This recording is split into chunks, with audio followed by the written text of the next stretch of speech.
Hi everyone, welcome back to my mini blog. আগের শর্টসে তো তোমরা দেখেই নিয়েছো যে আমি রেডি হচ্ছিলাম। তো রেডি হয়ে আমি গেছিলাম আমার একটা ফ্রেন্ডের বার্থডে পার্টি অ্যাটেন্ড করতে। তো সর্বপ্রথমে আমরা ঐন্দ্রির বাড়িতে গিয়ে মিট করি অ্যান্ড দেন ওখান থেকে আমরা যাই হলো সল্টলেক সেক্টর 5-এ।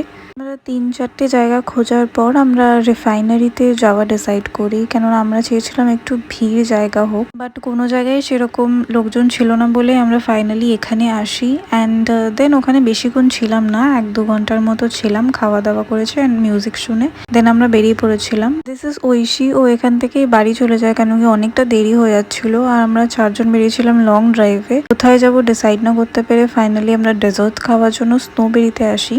ওখান থেকে 2টো ম্যাঙ্গো মানি আর একটা টিরামিসু নিয়ে নিই। ক্লিপ আমি নিতে পারিনি সেরম করে, ওই জন্য আমি একটা পিকচার অ্যাড করে দিচ্ছি যাতে তোমাদের বুঝতে সুবিধা হয়। আর বিশ্বাস করো দুটোই ভীষণ ভালো খেতে, স্পেশালি দিস ম্যাঙ্গো মানিয়াটা।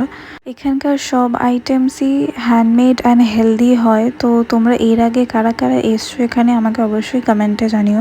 খাওয়া দাওয়া শেষ করে ওরা আমাকে আমার গাড়ির সামনে ড্রপ করে দিল অ্যান্ড দেন আমি চলে গেলাম আমার বাড়ির দিকে। ভিডিওটা ভালো লাগলে একটা লাইক করে দিও।